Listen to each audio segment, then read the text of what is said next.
just like we have a mean value theorem for derivatives, we have a mean value theorem for integrals. And this diagram pretty well sums it up. If I go from some a to some b, and I have a function, remember that I can find, since it's non-negative in this case, I can find the area of that function from a to b, right? But the problem is that that area, while it comes out to be a number, it's not a very nice shape.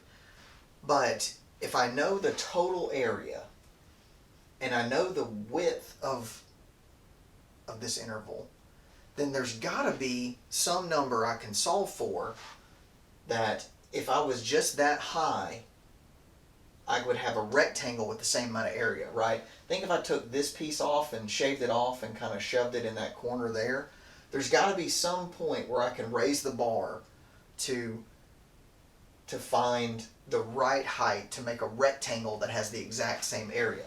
And if you think about it, it can't be all the way down here because we have too much above it. And it can't be all the way at like the maximum value of the function because we're missing some below it. So there's got to be somewhere in between that maximum value and the minimum value on the interval.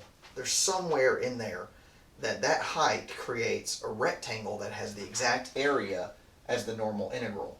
And so of course this requires that f is continuous on AB. Because if it was somehow discontinuous, you could have like a rectangle and a rectangle, and there wouldn't be a function value. There'd be some number, but it wouldn't actually be a function value. So anyway, so if it's continuous, there's some value c that's inside the interval. Now it could be one of the endpoints, but generally speaking it isn't. That the integral is equal to that width times a height. So really you're just saying the area of a rectangle can represent that. Now why would you want to do that? Well, there's a couple of good reasons. For one, it's really helpful when proving theoretical results because it allows you to take something that's kind of opaque and kind of black boxy and represent it with something really clean. Another reason for doing that is when we get to talking about this idea of a net change theorem, if I can approximate the net change, instead of evaluating antiderivatives, if I can approximate it somehow with rectangles, that's really fast from a computer standpoint. So there are really good reasons to do this.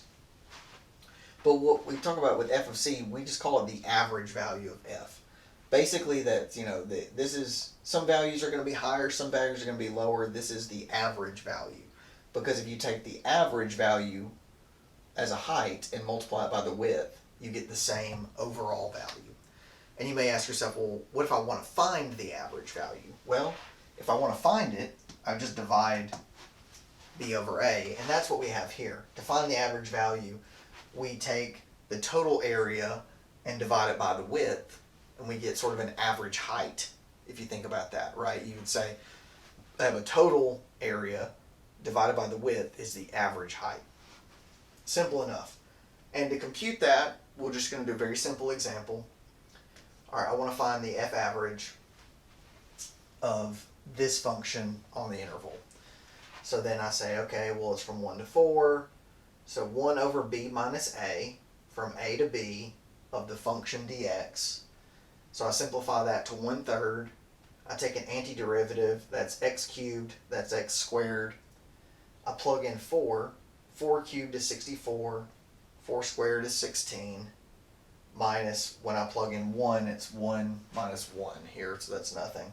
So that's 0. 64 minus 16 is 48.